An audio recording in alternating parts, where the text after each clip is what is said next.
তৃতীয়টো কাৰ্যকালৰ বাবে প্ৰধানমন্ত্ৰী নিৰ্বাচিত হোৱা একমাত্ৰ নেতা হিচাপে প্ৰধানমন্ত্ৰী নৰেন্দ্ৰ মোদী ডাঙৰীয়াই অভিলেখ সৃষ্টি কৰিছে। প্ৰধানমন্ত্ৰী নৰেন্দ্ৰ মোদী ডাঙৰীয়াৰ যি কাৰ্যকাল, সেই 11 বছৰৰ কাৰ্যকালত আজি ভাৰতৰ জনসাধাৰণে এক গৌৰৱ উজ্জ্বল আৰু ভাৰতৰ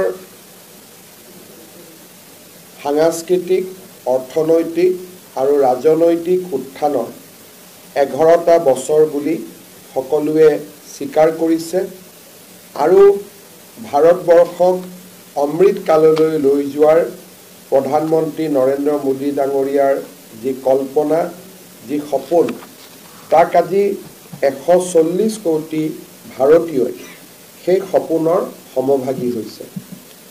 এই সময়ছোৱাত আমাৰ দেশত উন্নয়ন হৈছে, আমাৰ দেশত বিকাশ হৈছে আৰু বিকাশ আৰু উন্নয়নৰ লগে লগে ভাৰতবৰ্ষৰ জনতাই নিজৰ ৰাজনৈতিক, সাংস্কৃতিক, অৰ্থনৈতিক আৰু সামৰিক শক্তিৰ উত্থানৰ স্পষ্ট প্ৰমাণ বাৰে বাৰে দেখা পাইছে। আজি সমগ্ৰ বিশ্বই ভাৰতবৰ্ষক এখন শক্তিশালী ৰাষ্ট্ৰ হিচাপে স্বীকাৰ কৰে আৰু চাওঁতে চাওঁতে আমাৰ দেশে ব্ৰিটিছ বা ইউনাইটেড কিংডম আৰু জাপানৰ পিছত থৈ আমাৰ দেশ আজি বিশ্বৰ 4ৰ্থ বৃহৎ অৰ্থনীতিলৈও ৰূপান্তৰ হ'ল। আমি নিশ্চিত যে অহা খুব কম দিনৰ ভিতৰতে আমাৰ চৰকাৰখনে বা আমাৰ চৰকাৰৰ যি প্ৰচেষ্টা, সেই প্ৰচেষ্টাই আমাৰ দেশখনক অতি সোনকালে বিশ্বৰ 3য় অৰ্থনৈতিক শক্তিলৈ ৰূপান্তৰ কৰিব। এই সময়ছোৱাত আমাৰ চৰকাৰখনে দেশৰ দৰিদ্ৰজনৰ লগত থিয় হ'ল। আজি আমাৰ দেশৰ 81 কোটি লোকে প্ৰধানমন্ত্ৰী অন্ন যোজনাৰ জৰিয়তে বিনামূলীয়াকৈ অন্ন বা চাউল লাভ কৰে। প্ৰধানমন্ত্ৰী নৰেন্দ্ৰ মোদী ডাঙৰীয়াৰ নেতৃত্বত 4 কোটি দৰিদ্ৰ লোকে নিজৰ এটা গৃহ নিৰ্মাণ কৰাৰ বাবে সুবিধা পাইছে।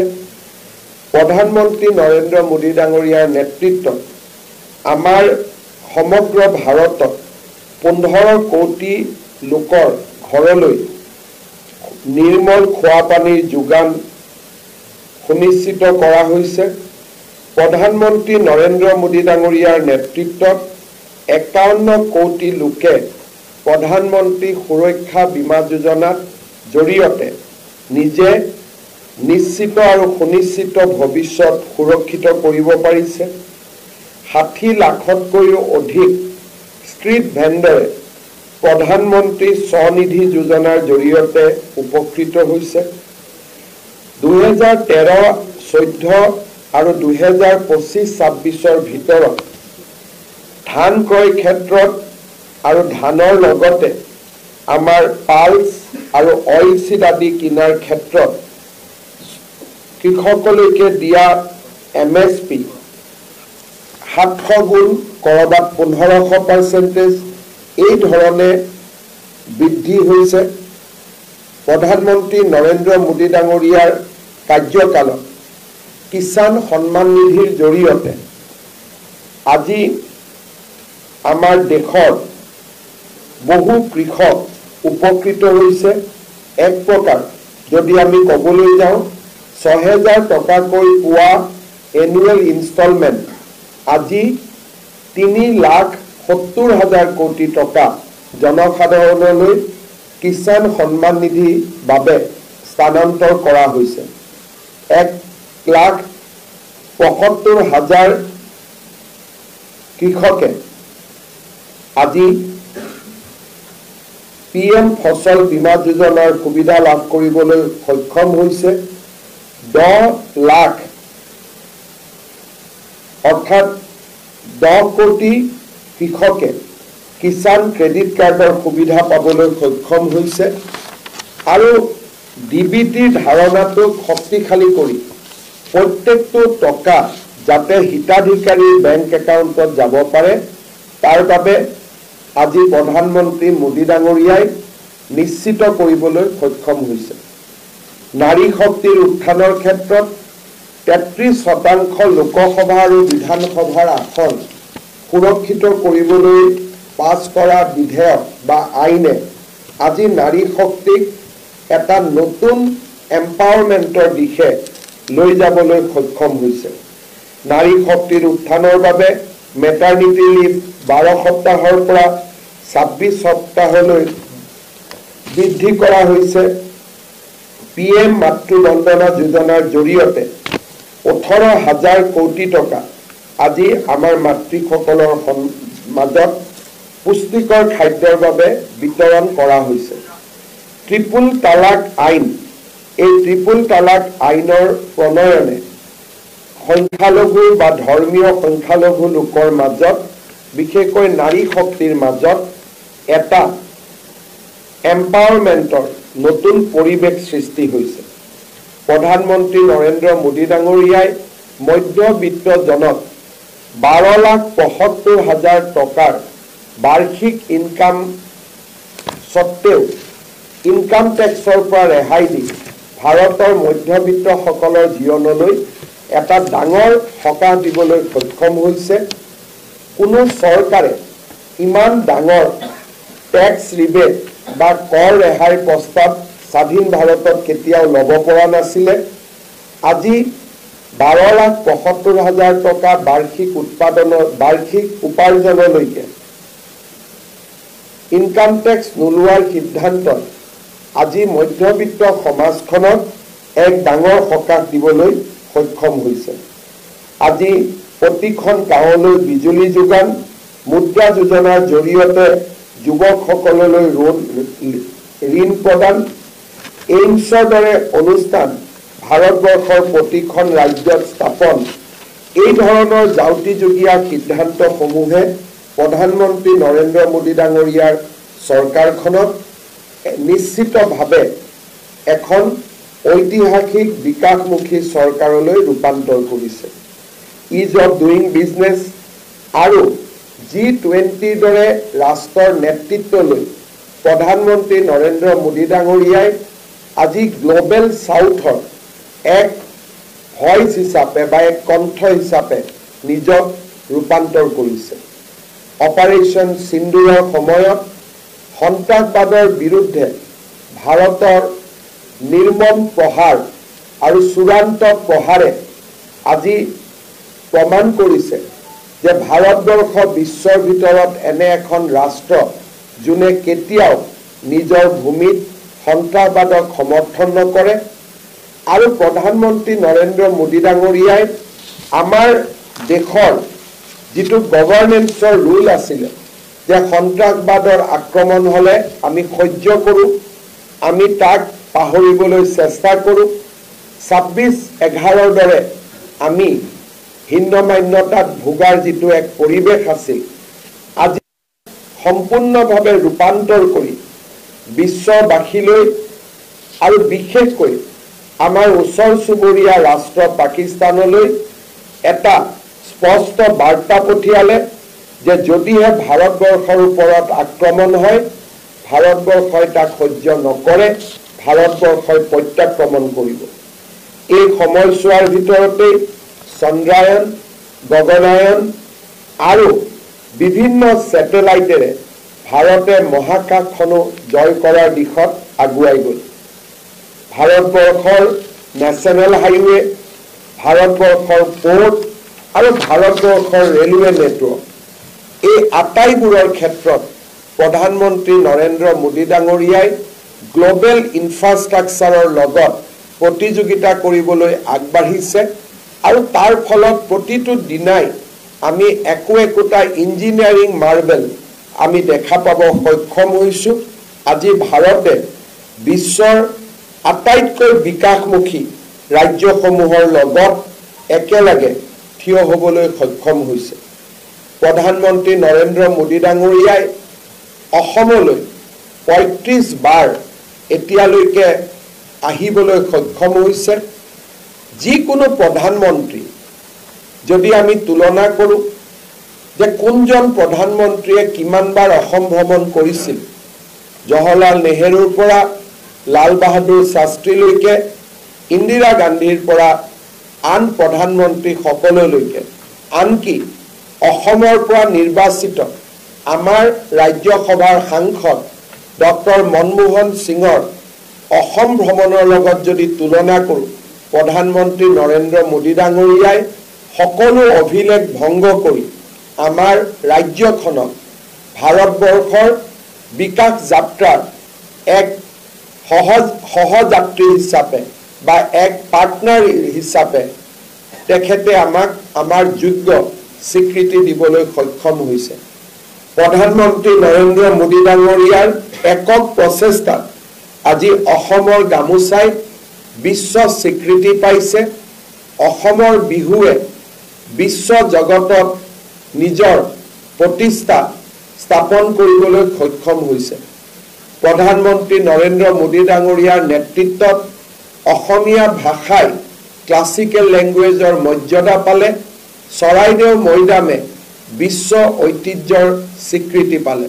প্ৰধানমন্ত্ৰী নৰেন্দ্ৰ মোদী ডাঙৰীয়াৰ প্ৰচেষ্টাত অসমৰ চাহ জনজাতি লোকসকলৰ সাংস্কৃতিক সম্পদ ঝুমুৰে আজি ৰাষ্ট্ৰত এক প্ৰতিষ্ঠা লাভ কৰিবলৈ সক্ষম হ'ল। বিকাশৰ দিশত বিগত 11 বছৰে প্ৰধানমন্ত্ৰী নৰেন্দ্ৰ মোদী ডাঙৰীয়াই আমাক কেইবাটাও প্ৰকল্প উপহাৰ হিচাপে আগবঢ়ালে। ধলা শদিয়াৰ মাজত দলং, বগীবিলৰ ৰেল আৰু ৰোড ব্ৰিজ, ধুবুৰী ফুলবাৰীৰ মাজত সেতুৰ নিৰ্মাণ, গুৱাহাটী উত্তৰ গুৱাহাটীৰ মাজত দলঙৰ নিৰ্মাণ, কলীয়া ভোমোৰাৰ ওপৰত দ্বিতীয়খন দলং নিৰ্মাণ, শুৱালকুছি পলাশবাৰীৰ মাজত দলং নিৰ্মাণ আৰু মাজুলী যোৰহাটৰ মাজত দলং নিৰ্মাণৰ প্ৰচেষ্টাই আৰু ইয়াৰ সফলতাই অসমৰ যোগাযোগ ক্ষেত্ৰত এক বৈপ্লৱিক পৰিৱৰ্তন আনিবলৈ সক্ষম হ'ল। গুৱাহাটীত স্থাপন কৰা এইমছ আজি ভাৰতবৰ্ষৰ স্বাস্থ্য মানচিত্ৰ আমাৰ ৰাজ্যখনক উজ্বলাই তুলিবলৈ সক্ষম হ'ল।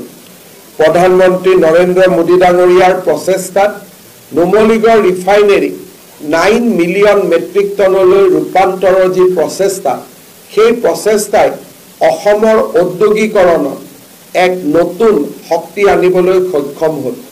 নুমলীগড় তেল শোধনাগাৰলৈ পাৰাদীপৰ পৰা পাইপলাইন বহুৱাই তেল আনাৰ যি দুঃসাহসিক প্ৰচেষ্টা, সেই প্ৰচেষ্টাই অসমৰ ৰাইজৰ মাজত থকা বহুদিনীয়া ধাৰণা যে অসমৰ তেল আন ৰাজ্যত শোধন কৰিবলৈ নিয়া হয়, তাৰ সেই ধাৰণাৰ পৰিৱৰ্তন কৰি আজি প্ৰধানমন্ত্ৰী মোদী ডাঙৰীয়াই অসমবাসীলৈ এটা স্পষ্ট বাৰ্তা পঠিয়ালে যে অসমৰ তেল অসমত শোধন হ'ব আৰু অসমতে শোধনাগাৰ নিৰ্মাণৰ বাবে আমি সমুদ্ৰৰ পৰা আহৰণ কৰা খাৰুৱা তেলো আমি অসমলৈ পঠিয়াম, যাতে অসমৰ প্ৰতিটো ৰিফাইনেৰী কাৰ্যক্ষম হৈ থাকিবলৈ সক্ষম হয়।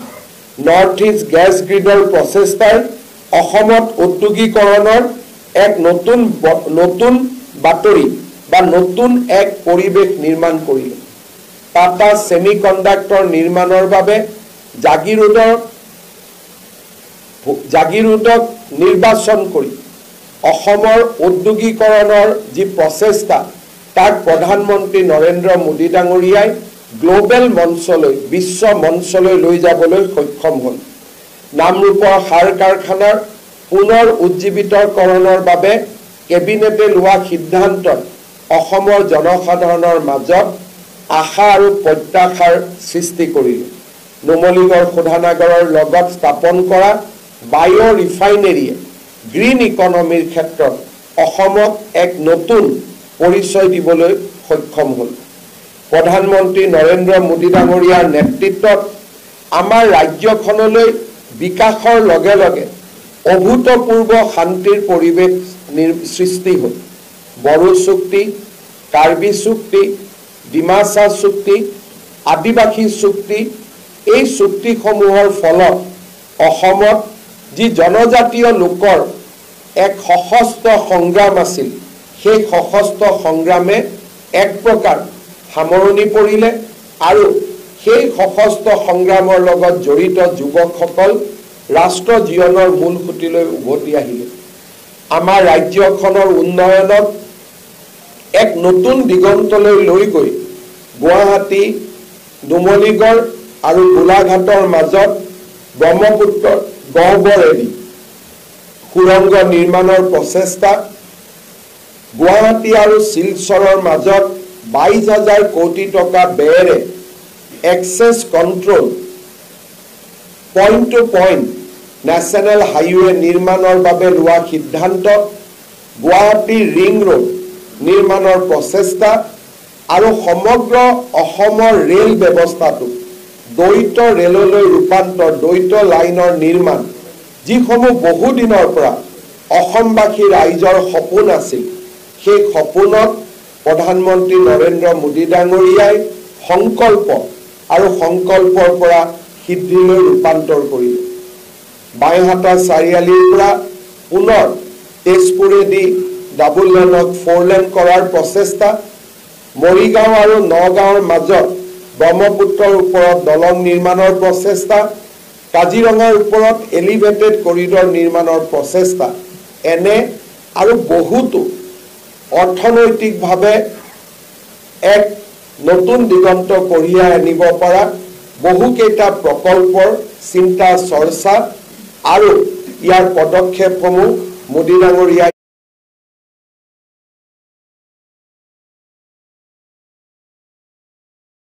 ইতিমধ্যে আৰম্ভ কৰিছে।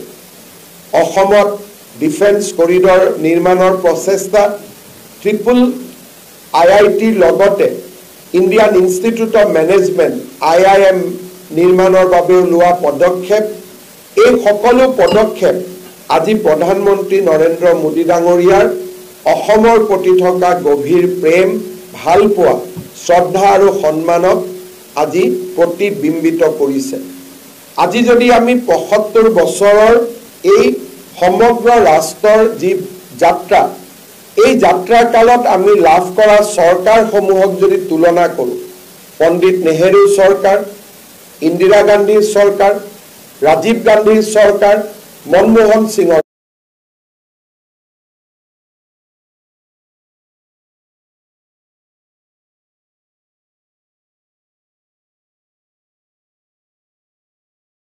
চৰকাৰ, এই চাৰিওজন প্ৰধানমন্ত্ৰীৰ চৰকাৰৰ লগত যদি মোদী ডাঙৰীয়াৰ চৰকাৰক আমি তুলনা কৰোঁ, কোনো এটা তুলনাতে প্ৰধানমন্ত্ৰী মোদী ডাঙৰীয়া দ্বিতীয় স্থানলৈ নাহে।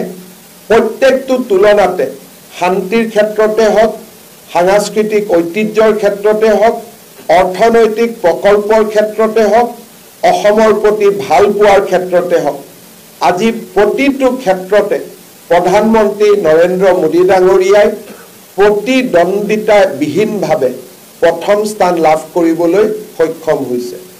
আমাৰ হিয়াৰ আমঠু ডক্টৰ ভূপেন হাজৰিকালৈ ভাৰত ৰত্ন আদিৰ দৰে বহুতো আমাৰ অসমীয়াৰ স্বাভিমানক আগুৱাই লৈ যোৱা সিদ্ধান্তৰে তেখেতে আজি অসমবাসীৰ হৃদয়ত স্থান লাভ কৰিবলৈ সক্ষম হৈছে।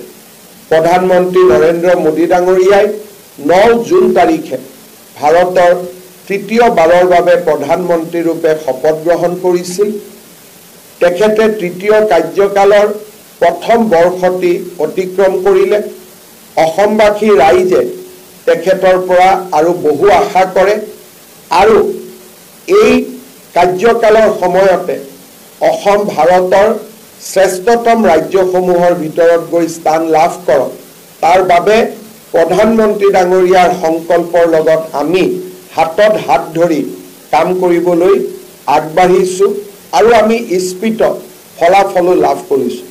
মোদী ডাঙৰীয়াৰ আগতে ভাৰতৰ কোনো এজন প্ৰধানমন্ত্ৰীয়ে এ ফৰ আছাম এই শব্দটো ক'বলৈ সাহস কৰা নাছিল।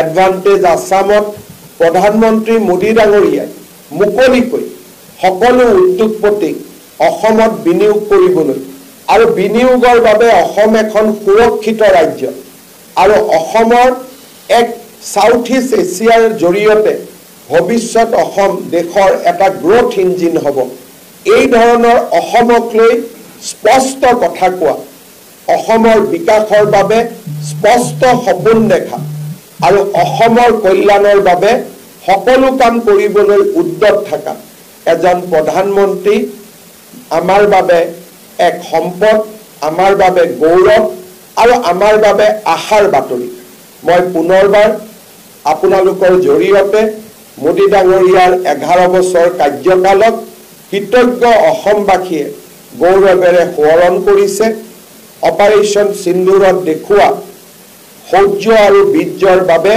সেনাবাহিনী আৰু প্ৰধানমন্ত্ৰী ডাঙৰীয়াক আমি অশেষ ধন্যবাদ আৰু কৃতজ্ঞতা জনাইছো আৰু অনাগত বহু দিনলৈ প্ৰধানমন্ত্ৰী মোদী ডাঙৰীয়াই দেশৰ নেতৃত্ব লওক আমাৰ ৰাজ্যখনক আগুৱাই লৈ যাওক আহিবলগীয়া দিনবোৰত তেখেতৰ সফলতাৰ বাবে সকলোৱে আমাৰ অসমবাসী ৰাইজৰ হৈ মই মা কামাখ্যা মহাপুৰুষ শ্ৰীমন্ত শংকৰদেৱক প্ৰাৰ্থনা কৰিছো যাতে অকল মাত্ৰ অসমেই নহয় ভাৰতেই নহয় সমগ্ৰ বিশ্বৰ প্ৰেক্ষাপটত আমাৰ জন্মভূমি ভাৰত আৰু অসম যাতে জিলিকি থাকে মোদী ডাঙৰীয়াৰ নেতৃত্বত ভাৰতক বিশ্বৰ আটাইতকৈ শক্তিশালী ৰাষ্ট্ৰ হিচাপে আৰু মোদী ডাঙৰীয়াৰ নেতৃত্বত অসমক ভাৰতৰ সমৃদ্ধিশালী ৰাজ্য হিচাপে ৰূপান্তৰ কৰিবলৈ শক্তি